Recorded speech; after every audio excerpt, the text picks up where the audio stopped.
There we go. There we go. Hi, Cookbook Love family. I am Declan DeWitt Hall. This is my beloved spouse, Suzanne. And we are here for another Friday live chat with you with the Cookbook of the Week. Take it away. Hat of the Week, first of all, is it's actually two pieces.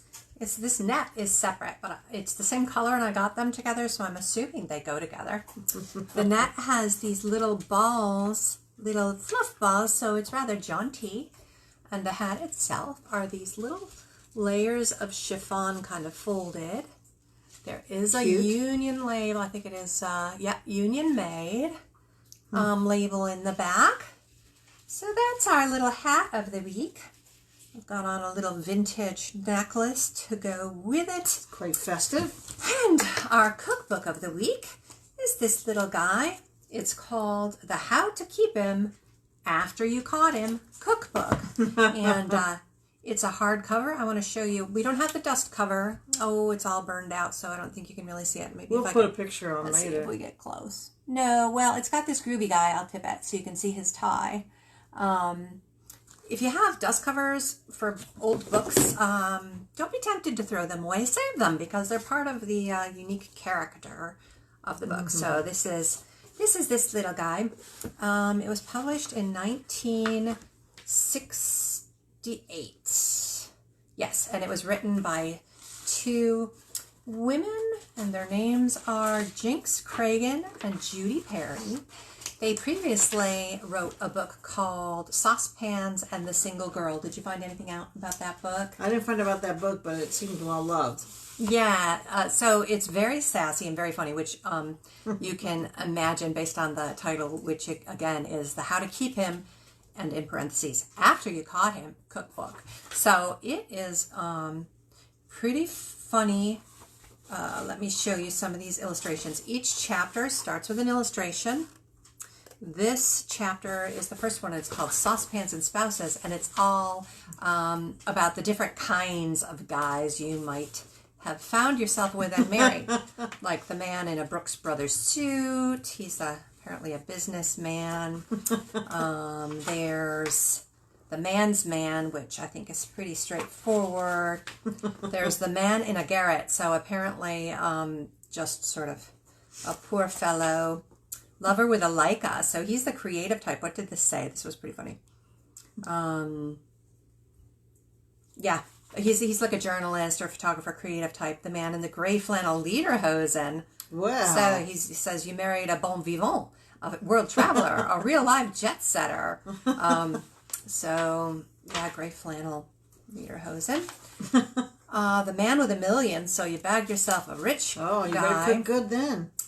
The gallant gourmet or the amorous athlete. Wow. So apparently the idea is that, you need to cook to the kind of man that you got.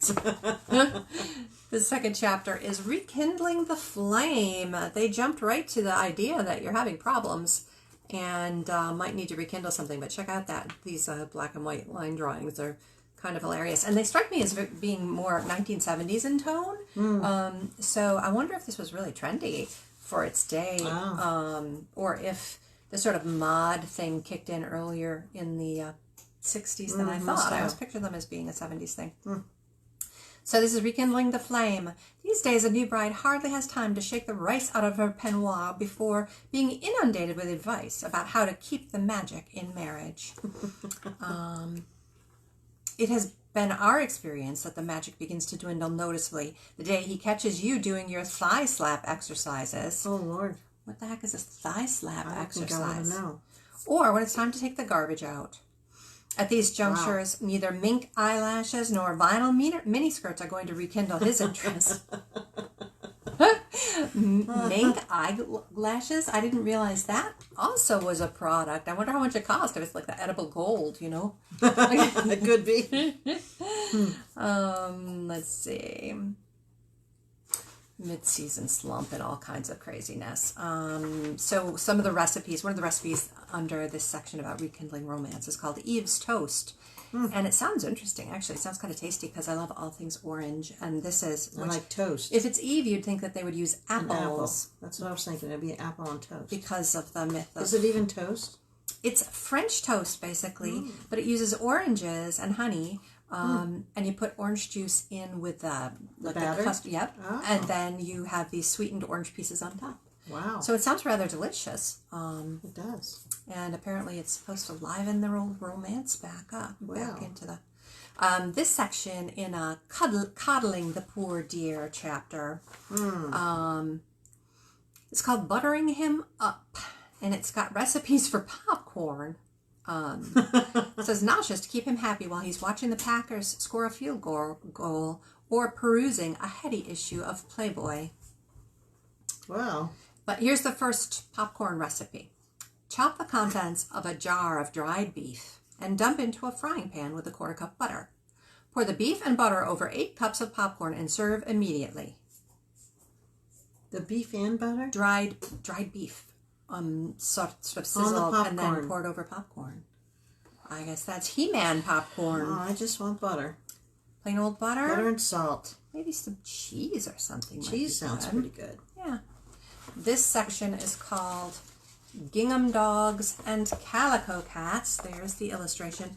And I thought it was a rather strange title for a book about, cooking for your man. But the topic is a collection of battle-tested recipes and menus for making up. Oh, because they're fighting like cats and dogs? Fighting like cats and dogs. These are recipes for after. So he brings flowers, she cooks dinner. Apparently, and makes... the recipes are humorously named, like Becky's Summit Salad, Armistice Artichokes, Lover's Lemonade Pie, things like that. Lemony liver for the liver lover.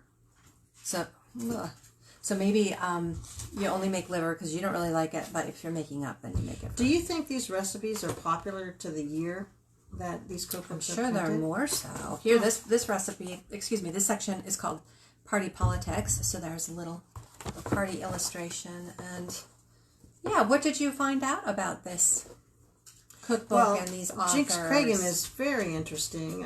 She's written several cookbooks and was married to a journalist. Also, she wrote for the TV show That Girl. That's pretty funny. And her husband managed the Smothers Brothers. So we'll share some information about her. These cookbooks, there's always something else going on. There's always a backstory. You got these recipes, but you have authors with lives that lead into the book. So we're going to share some stuff about the authors of this one this week, too. It's interesting. Tracy said that this is the year that she was born, so now she knows how her parents made up. Yeah. With some, and the recipes might have helped because she was conceived. That's true. Could have done the job. What else you got? Let's see. So there's in this section on parties, there's a Bastille Day party, and it recommends invitations being written with a felt pen. I don't know why. On French newspapers. You should be able to get these at a large newspaper stand or bookstore. What do you know? There's also the 4th of July watermelon wallow. Wow. Interestingly enough. Cerebral parties. Wine tastings. Then there's some in the back. There's some quick recipes. One of the last chapters is called Our Theory of Relativity, and this is recipes for when you've got family visiting.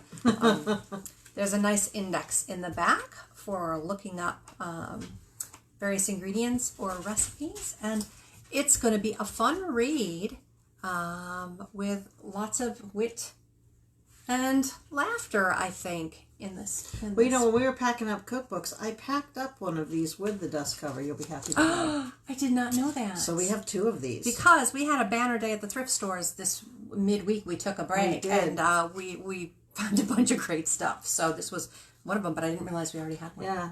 We have thousands of cookbooks. Because we're going to open a little museum, and you guys are going to come and visit us there someday. It's going to be so much fun. It's going to be fun. So you just put that on your to-do list, your bucket list, okay? That's our future goal. That's on our to-do list. Yep. We're going to do that. So there we go. Have a look for some pictures and recipes from this little book this week, and we will see you again next week. This will be fun. See you next week, everybody. Have a great week and weekend. Bye-bye.